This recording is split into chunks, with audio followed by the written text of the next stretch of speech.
ফালাক এতক্ষণ হারানোর বেদনায় থাকলেও এখন যেন বেকুব হয়ে গেছে। রোহিণী মুখ টিপে হাসতে থাকে, সাথে মর্জিনা। ফালাক দাঁত কটমট করে বলে, আপনার মতো লুচ্চা পাগলের জন্য এটা উপযুক্ত বাসর। জুলফিকার চোখ ছোট ছোট করে তাকালো ফালাকের দিকে, বলে, এগুলো দিয়েও বাসর হয়? হায়, তাহলে বাসর করি। ফালাক রেগে গেল। এখনো কেন এই লুচ্চা পাগলকে ইঞ্জেকশন দিয়ে অজ্ঞান করছে না ভাবছে শুধু। পাশে তাকিয়ে রোহিণীকে ইশারা করে বুঝিয়ে দিল ইঞ্জেকশন দিতে। রোহিণী দাঁড়ালো জুলফিকারের পেছনে, একটি সিরিঞ্জে অজ্ঞান হওয়ার মেডিসিন নিয়ে পুশ করে দিল। জুলফিকার শুধু আহ করে উঠল, তারপর অজ্ঞান হয়ে গেল। ফালাক রাগ দেখিয়ে বলে, কর বেটা, এখন বাসর। হো হো করে হেসে দিল মর্জিনা আর রোহিণী। জুলফিকারকে বিছানায় শুইয়ে দিয়ে শুরু করে দিল নিজের কাজ। ফালাককে উদ্দেশ্য করে রোহিণী বলে, তুমি আর মর্জিনা এখন বাইরে যাও, আমি এখন কিছু টেস্ট করব। ফালাক এইবার চাইল জুলফিকারের পানে, তখনই সেখানে আসলো রুবাইদা। ফালাক তাকে না দেখেই আর মনে বলে, আমি থাকি ওনার পাশে। রোহিণী সূক্ষ্ম দৃষ্টি দিয়ে তাকালো। ফালাক জিহ্বা ভিজিয়ে বলে, না মানে যদি উনি আমাকে খোঁজ করে তাই। আপাতত খোঁজ করবে না, তুমি যাও, প্রয়োজন হলে আমি ডাক দিব। আচ্ছা। বলেই ফালাক চলে যায়। দরজার কাছে আসতেই রুবাইদার সাথে দেখা। মনে পড়ে যায় দুপুরের কথা। কান্নাগুলো গলায় আটকে আসে। দৌড়ে চলে যায় নিজ ঘরে। রোহিণী চাইল রুবাইদার দিকে।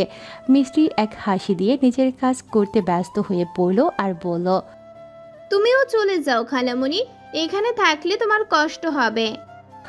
রুবাইদা গেল না, উল্টো বলে, আমার যে কষ্ট এখন মনের মধ্যে বাসা বেঁধেছে, সেই কষ্টের কাছে এটা কিছুই না।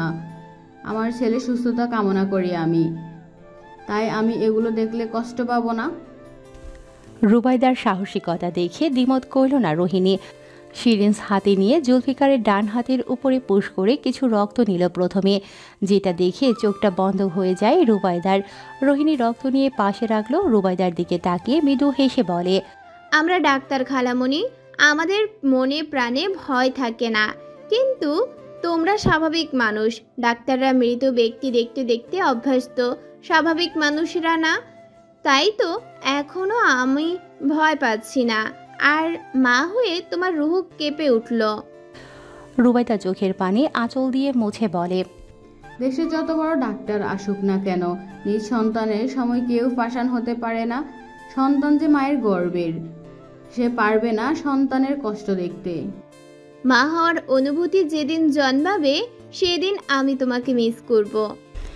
জুলফিকারের মাথায় ইসিজি মেশিন সেট করতে করতে বলে রোহিণী।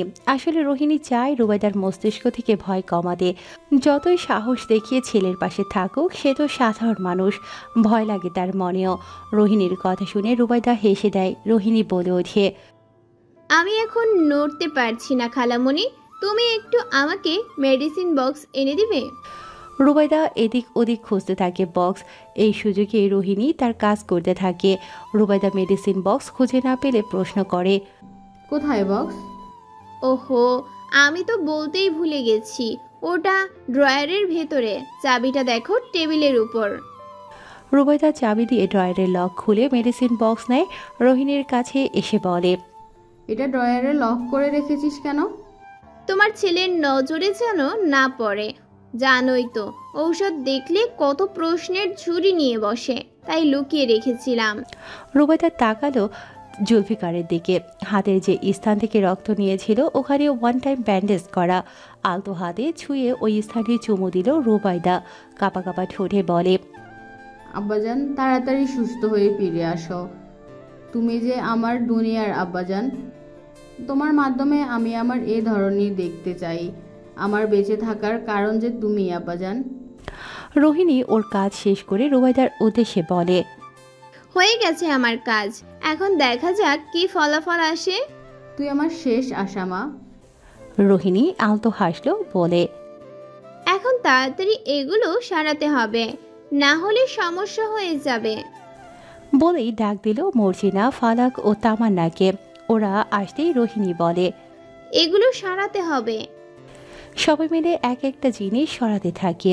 রোহিণী পরীক্ষা করার জন্য রক্ত আর পাশে থাকা মেশিন থেকে প্রিন্ট নিয়ে তাড়াতাড়ি চলে যায়। ফালাকের সাথে যে ঘরে থাকে ওই ঘরে রেখে আবার চলে যায় সেখান থেকে। রোহিণী যেতেই সে ঘরে উপস্থিত হয় ফরিদা।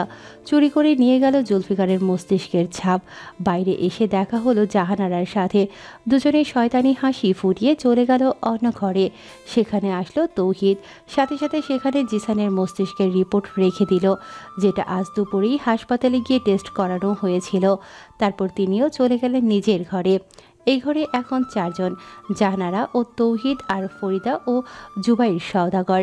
এক ঘরে হয়ে 4 জনই হেসে দিল। ফরিদা হাসি থামিয়ে বলে, এবার আমার ছেলের অবস্থার রিপোর্ট কাজে লাগানো হবে। ওই জুলফিকার কোনো দিন সুস্থ হবে না, এমন রিপোর্ট আসবে। জাহানারা বাধা দিয়ে বলে, শুধু তাই না ছোট ভাবি, তোমাকে ওই আশ্রিতাকে বউ বানাতে হবে না। আসলেই তাই, ওই আশ্রিতা কিনা আমার ছেলের বউ হবে আর নিজের ছেলেকে দেবে বড়লোক বাড়িতে। এটা তো হতে দেব না। আমার ছেলের সাথে আমি রাজবাড়ির মেয়ের বিয়ে দেব, তারপর ওই সওদাগর মহল আদায় করব, কারণ অসুস্থ ছেলে তো আর বাড়ির মালিক হতে পারে না। জমিদার বাড়িটাও বা ছাড়বে কেন? ওখানে তো আমাদের হক আছে। তোমরা আমাদের, ওই একা জুলফিকারের তো না।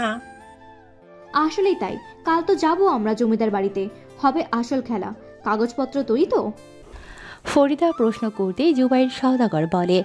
মৃদু হেসে জাহানারা বলে, কাল থেকে তাহলে খেলা শুরু। জুলফিকারের জ্ঞান ফিরেছে মাত্র। বিছানা থেকে উঠে দেখল তার হাত ধরে বসে আছে রুবাইদা। আস্তে করে জুলফিকার বলে, আমি জান।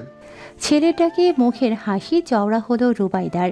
জুলফিকার আবার বলে, আমার রুবাইদা মাথা। 2 হাত দিয়ে আঁকড়ে ধরে বলে, ব্যথা করছে খুব আব্বাজান? মাথা নাড়িয়ে জুলফিকার বুঝিয়ে দেয় হ্যাঁ। রোহিণী বলে ওঠে, কেউ একটু জেহের ভাইকে ডাকো, জুলফিকার ভাইকে উপরে নিয়ে যেতে হবে।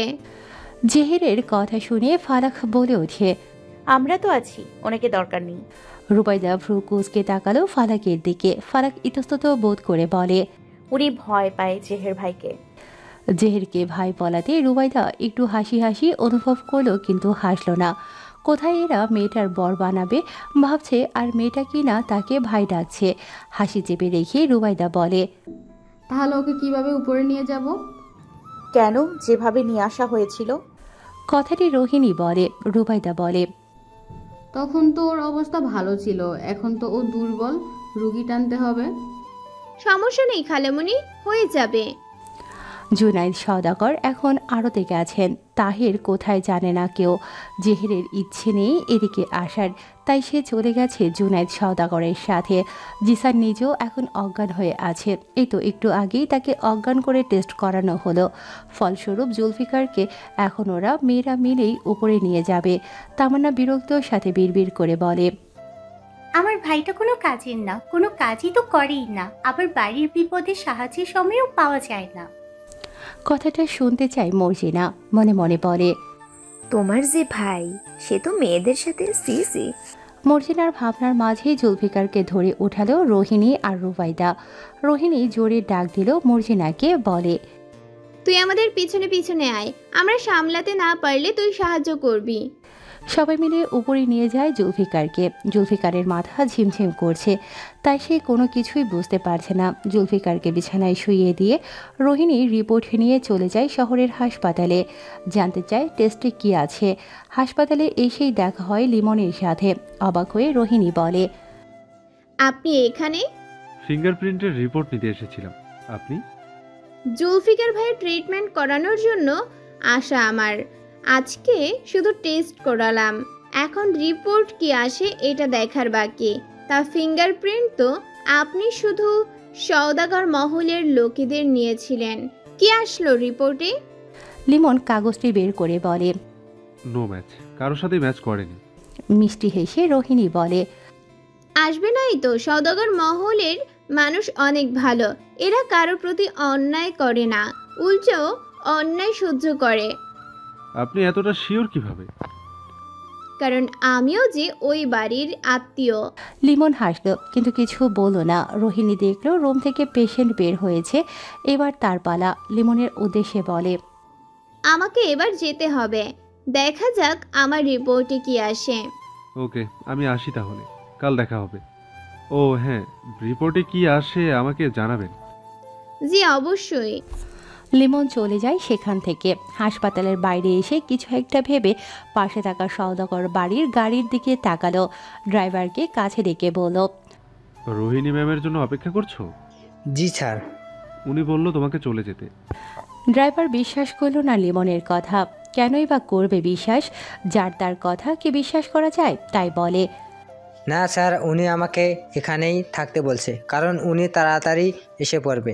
লিমন ওর হাতে থাকা রিপোর্ট দেখিয়ে বলে, এই দেখো, আমার হাতে সওদাগর মহলের সবার ফিঙ্গারপ্রিন্ট। একটু আগে মিস রোহিণীর সাথে আমার কথা হয়েছে। উনি জুলফিকার সওদাগরের জন্য এসেছে আমাকে বলেছে। এখনো কি থাকতে চাও? না স্যার, বিশ্বাস করছি আপনার কথা। তাহলে যাও। লোকটি চলে যায় গাড়ি নিয়ে। লিমন অপেক্ষা করে রোহিণীর জন্য। জেহের ও জুনায়েদ সওদাগর বাড়িতে এসেছে মাত্র। সবাই হলরুমে বসে আছে, ঘুমিয়ে আছে জুলফিকার আর জিসান। পাশে দাঁড়িয়ে হাসছে ফরিদা আর জাহানারা, যেটা দেখে ভ্রু কুঁচকে এলো জেহেরের। কিছু বলল না শুধু। ফালাক সবার জন্য ট্রেতে করে খাবার নিয়ে এলো। রুবাইদা খাবারের দিকে তাকালো না, কিন্তু ফরিদা আর জাহানারা গরম গরম নুডলসের বাটি হাতে নিল। জুনায়েদ সওদাগর এসে বসলেও রুবাইদার পাশে প্রশ্ন করে, কোনো খবর এসেছে? রুবাইদা চোখ বন্ধ করে ডান হাতের বৃদ্ধা আঙুল দিয়ে কপাল টিপতে টিপতে বলে, রোহিণী বলেছে বাসায় এসে আমাদের বলবে। শহরে যেতে আসতে ও সময় লাগবে, অপেক্ষা করতে হবে আমাদের। জুনায়েদ সওদাগর মাথা উপর নিচ করতে লাগলো। ফালাক তার দিকে বাটি ধরে দাঁড়ালো। জুনায়েদ সওদাগর ম্লান হেসে বাটি নিয়ে বলেন, জেহেরকেও দাও। ফালাক আর চোখে জেহেরকে দেখে বাটি নিয়ে গেল জেহেরের কাছে। এসে মুখের সামনে বাটি ধরে দাঁড়ালো। জেহের বাটি নিতেই ফালাক ওর পাশে দাঁড়ালো, মিনমিন করে বলে, আজকে বিড়ালের ওই কাণ্ডের জন্য আমি লজ্জিত, আমাকে ক্ষমা করে দেবেন। আমি ইচ্ছা করে মারতে চাইনি, কেন জানি মিষ্টি মায়ের। ফালাককে আর কিছু বলতে না দিয়ে জেহের বলে, ব্যাপার না, আমি যদি আমার ভাইকে ভালোর জন্য মারতে পারি, তাহলে আমাকে কেউ কিছু ভালোর জন্য মারতে পারে। ফালাক জেহেরের দিকে অবাক নয়নে তাকিয়ে বলে, আপনি আমার উপর রাগ করেননি? জেহের মিষ্টি হেসে না বুঝিয়ে দিল। ফালাক নিজেও হেসে দিল। অনুভব করলো কেউ তাকে দেখছে। আশেপাশে তাকিয়ে দেখলো সে যাকে খুঁজছে তাকে পেল না, কিন্তু তাকে কেউ দেখছে। সে আর কেউ না, ফরিদা রাগান্বিত চোখে তাকিয়ে আছে ফালাকের দিকে। ফালাক শুকনো ঢোক গিলে সরে যায় সেখান থেকে। মর্জিনা সবার জন্য চা এনে বলে, জিসান ভাইকে তো দেখলাম না আজ, উনি আর কত ঘুমাবে? নুডলস খাবে না? বলে একটা বাটি জিসানের জন্য উঠাবে, অমনি ফরিদা বলে, আজকে আমি ওকে খাওয়াবো। কেউ যেন কৌতুক করল মর্জিনার সাথে। এটাই মনে হলো তার। ছোট থেকেই মর্জিনা দেখছে তার মা জিসানকে খাইয়ে দিত, আর মা মারা যাওয়ার পর মর্জিনার দায়িত্ব নেয় জিসানের। যদিও বড় হবার পর জিসান নিজের হাতে খায়, কিন্তু এখন কখন কি করবে এগুলোর দায়িত্ব মর্জিনা নেয়। তাই তো হেরফের হলে তারই গলা টিপে ধরে। অবাক শুধু মর্জিনা না, জেহের নিজেও হয়েছে। আজকে মায়ের পরিবর্তন বেশ বুঝতে পারছে সে, কিন্তু কেন এই পরিবর্তন এটা বুঝতে পারছে না জেহের। রোহিণী রিপোর্ট নিয়ে নিচে আসতেই নিজের গাড়ি পেল না। আশেপাশে তাকাতেই দেখলো লিমনকে। লিমন আলতো হাসলেও রোহিণী বলে, আপনি যাননি এখনো? না। আমার গাড়ি ছিল এখানে, দেখেছেন কি? দেখেছি, এবং নিজ দায়িত্বে তাকে বাসায় পাঠিয়ে দিয়েছি। ভ্রুকুটি করে রোহিণী বলে, মানে? ভেরি সিম্পল, রিপোর্টে কি আছে জানতে চেয়েছি। ভাবলাম অপেক্ষা যখন করব তাহলে একসাথে গেলেও হয়। আফটার অল পুলিশ হয়েছি, দায়িত্ব তো পুরোপুরি নেই। ওকে, তাহলে চলুন। রিপোর্টে কি আসলো? বাড়িতে গিয়েই জানতে পারবেন, এখন চলুন। আমার কাজটা আপনার জন্য ফ্রি করে দেয়া হলো ম্যাম, চাইলে ধরতে পারেন। কারণ যশোরের রাস্তা যতটা ভালো, ঝুমঝুমপুরের রাস্তাটা ততটাই বাজে। ভাঙা রাস্তায় পড়ে যেতে পারেন। লিমনের কথা শুনে হেসে দেয় রোহিণী। লিমনের কাঁধে হাত রেখে বলে, আচ্ছা রাখলাম হাত। বাঙালি ফ্রিতে আলকাতরা ছাড়তে চায় না, আমি তো পুলিশের কাঁধ পেয়েছি। লিমন বাইক চালানো শুরু করলো। রোহিণী পেছনে বসে প্রাকৃতিক বাতাস উপভোগ করছে। মাঝে মাঝে লিমন আয়নায় তাকিয়ে দেখছে রোহিণীকে। বাইক চালানোর কারণে জোরে বলে ওঠে, পুলিশ না হলে আজ আইন ভঙ্গ করতাম। বাতাসের চোখটা পিটপিট করতে করতে রোহিণী বলে, যেমন? এই যে বাইকের সাথে ঠান্ডা বাতাসের মাঝে মনোরম কোনো গান বাজিয়ে পত্র শেষ করতাম। পুলিশ বলেই কি গান চালানো যাবে না? আইন তো মেনে চলতে হবে। পুলিশ হয়ে যদি আইন না মানি সাধারণ জনগণ কি মানবে? লজিক আছে। আপনি গান জানেন? হ্যাঁ, মোটামুটি। তাহলে আপনি গান শোনান। এখন? হ্যাঁ। ভালো লাগবে না তো আপনার কাছে। আপনি গান তো। ওকে। সারা রাস্তা গান গাইল রোহিণী। চেনা সোনার কোন বাইরে, যেখানে পথ নাই নাই রে, চেনা সোনার কোন বাইরে, যেখানে পথ নাই নাই রে, সেখানে অকারণে যাই ছুটে, উলালা উলালা উলালা রে, উলালা উলালা রে। পাগলা হাওয়ার বাদল দিনে, পাগল আমার মন জেগে ওঠে, পাগলা হাওয়ার বাদল দিনে, পাগল আমার মন জেগে ওঠে। সারা রাস্তা লিমন এনজয় করলো রোহিণীর কণ্ঠের গান। অবশেষে দুজনে পৌঁছালো সওদাগর মহলের সামনে। বাইক থামতেই রোহিণী নামলো। লিমন বলে, আপনার কণ্ঠ অনেক সুন্দর। ধন্যবাদ। ভেতরে চলে আসলো রোহিণী, পেছনে আসলো লিমন। লিমনকে দেখে রাগ চওড়া হলো জেহিরের।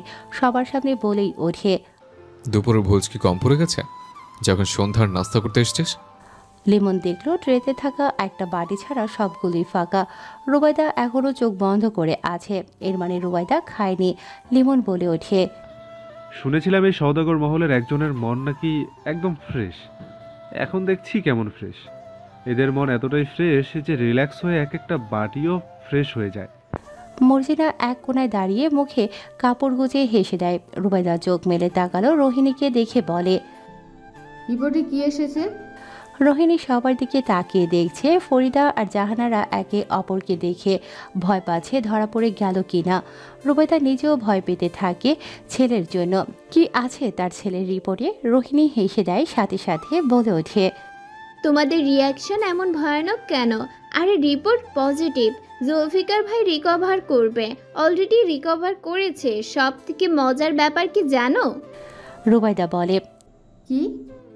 কোনো চিকিৎসা ছাড়াই জুলফিকার ভাইয়ের ব্রেন একদম নর্মাল ব্যক্তিদের মতো, মানে কোনো কিছু ধরা পড়লো না। অবাক হয়ে রুবাইদা বলে, কিন্তু ও যে আগে অনেক ভাঙচুর করত, ও তো অনেক বেশি পাগলামি করত। হ্যাঁ, কিন্তু এখন তো এইসব করে না। তুমিই দেখো নিজ থেকে, জুলফিকার ভাই অনেক কিছু না চিনলেও অন্যান্য পাগলদের মতো মাতামাতি করে না। আমার মনে হয় খুব শীঘ্রই সব স্বাভাবিক হবে। খুশি হলো রুবাইদা, সাথে আশেপাশের সবাই। অবাক হলো কিছুক্ষণ পর আনন্দে মেতে ওঠে ফরিদা, জাহানারা, সওদাগর বলে ওঠে, তুমি লাফাও কেন? আরে তুমি বুঝতে পারছো না, ওটা তো আমার জিসানের রিপোর্ট। এর মানে তো আমার ছেলেটা এখন স্বাভাবিক হবে। আমার দুই ছেলেই এখন এই বাড়ির দায়িত্বে থাকবে। আমার কপাল খুলেছে। খুশিতে ফরিদা রোহিণীকে প্রশ্ন করে, ওকে পুরোপুরি সুস্থ হতে কি কি করতে হবে?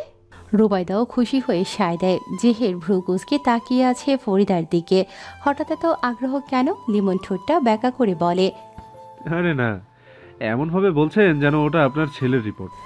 খুশিতে মুখ ফসকে যেই ফরিদা বলে ওঠে, হ্যাঁ তাই। অমনি মুখ চেপে ধরে জাহানারা। সওদাগর ফরিদাকে থামিয়ে নিজে বলে ওঠে, জুলফিকার আমাদের সবার ছেলে। আমাদের বংশের এই জেনারেশনের প্রথম পুত্র সে। আমাদের নয়নের মণি। তার তো ভালোবাসার অভাব নেই। লিমন মুখটা গোল করে এমন ভাব করলো যেন সে সব বুঝলো, কিন্তু এই মুখে তিরস্কারের ছাপ। রোহিণী বলে, জুলফিকার ভাই যে জিনিসটা বেশি পছন্দ করে তাকে সেটাই দিতে হবে। যে ব্যক্তিকে জুলফিকার ভাই পছন্দ করে তাকে জুলফিকার ভাইয়ের পাশে রাখতে হবে। কথাটি ফালাকের দিকে তাকিয়ে বলে। ফরিদা সমীকরণ মেলাতে থাকে, সব মিলিয়ে ভাবল। আমার ছেলেটা তো ওই মার্জিনা আর জুলফিকারের কথা শুনে। একটা কাজের মেয়ের জন্য যদি আমার ছেলেটা সুস্থ হয়, তাহলে ওকে সেই কাজের মেয়ের সাথেই বেশি বেশি ঘেঁচতে দেব। পাশে দাঁড়িয়ে থাকা জাহানারা সওদাগর যেন আহম্মক হয়ে গেল।